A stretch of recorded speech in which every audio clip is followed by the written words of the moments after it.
Hiya, it's me again. Welcome back. So it's the middle of summer now, and everything seems to be going well. On my last video, I had the boys on the other side of that tree line in what we call the sledge field. I went down the driveway and took them in on the right hand side. They finished in there and they did a great job, and that is basically now prepped for winter, which is good. Though I might send them in again for a quick skim, we'll see. But yeah, what I mean by prepped for winter is, as I've been getting on in my other videos, we struggled this winter with not enough grass yield from our fields. And what had happened was I hadn't got the cattle to skim it, nor had I sent in a tractor to have it baled. So the grass went to seed, like it is doing here, where it hasn't been eaten. And it grows right up in the air, falls down, and over the winter just creates a blanket over the grass, and you don't get a very good yield of grass. Oh, it's a lovely clover coming through there. That's a great sign.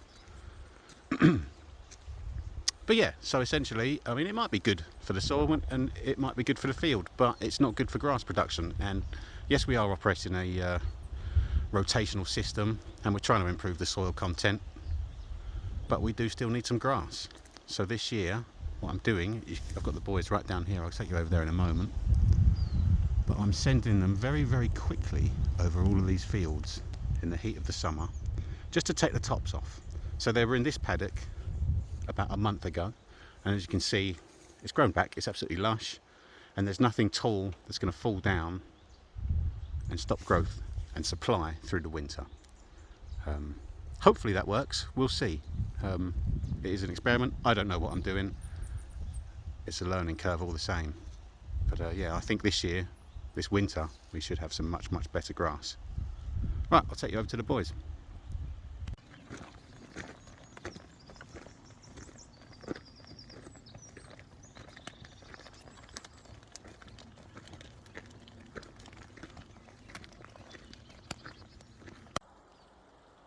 So prior to putting them over here, down on the lower side of the field, I had them up here in this top corner.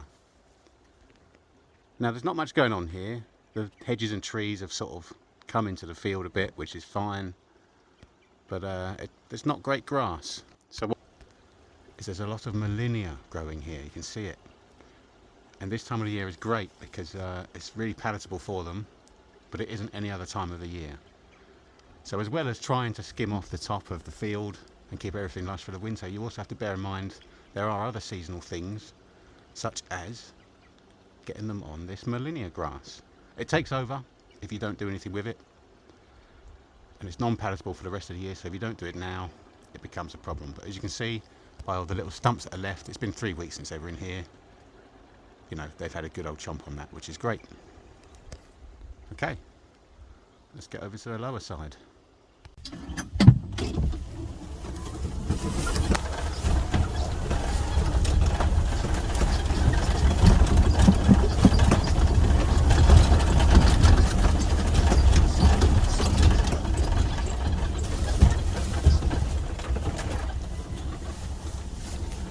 What I've started doing here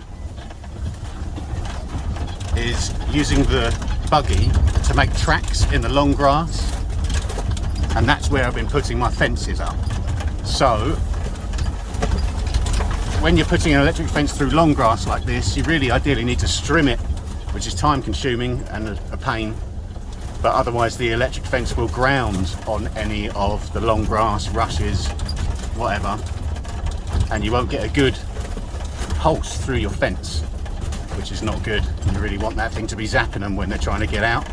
It doesn't hurt, but you still want a good strong pulse. So yeah, I lay the fence into the tracks that I've made with the buggy, and it stops me from having to strim anything, as you can see there.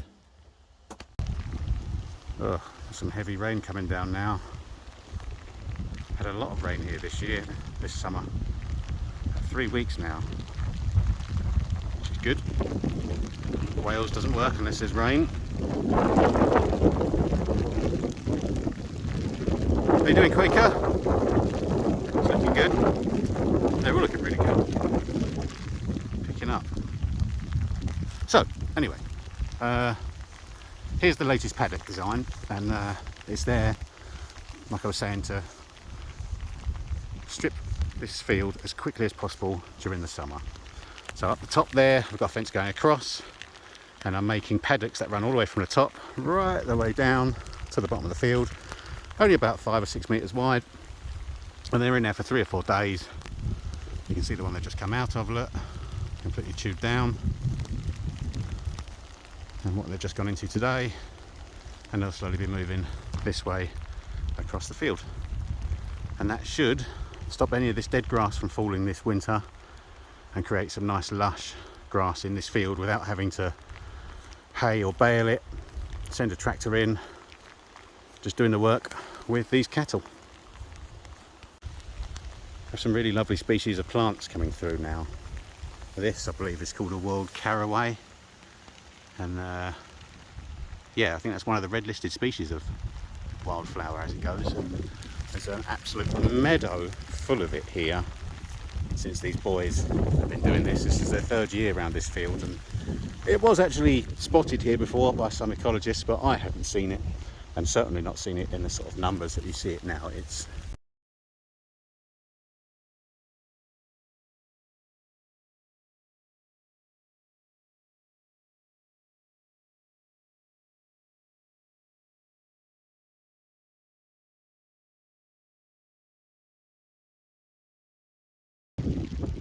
This is our wetland down here, partial wetland.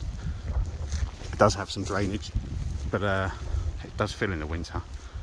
But I've decided not to put the cattle in there at this point in the summer. They'll be in there later on to do the same thing, but for now there's too many species of wildflower and various things growing here, rarities and whatnot, and it's best this time of the year just to allow them to go to seed and do their thing before I send the cattle in.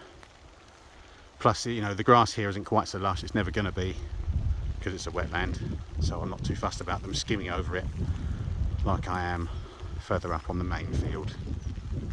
But yeah, bear that in mind. Sometimes there are plants that you really would like to encourage and keep, so you don't always want your cattle to be in there before it's gone to seed and fallen. But I think here we're okay.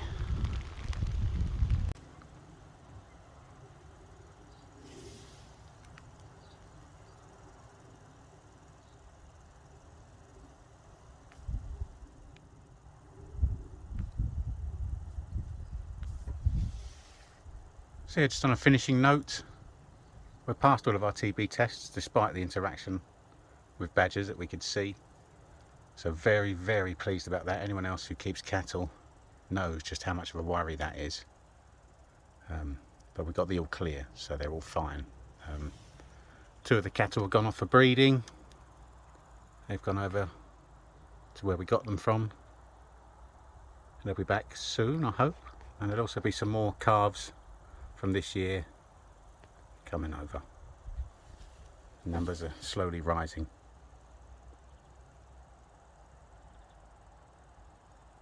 So yeah, thanks for watching. I'll see you again soon. Can't believe it's been 2 months. Bye.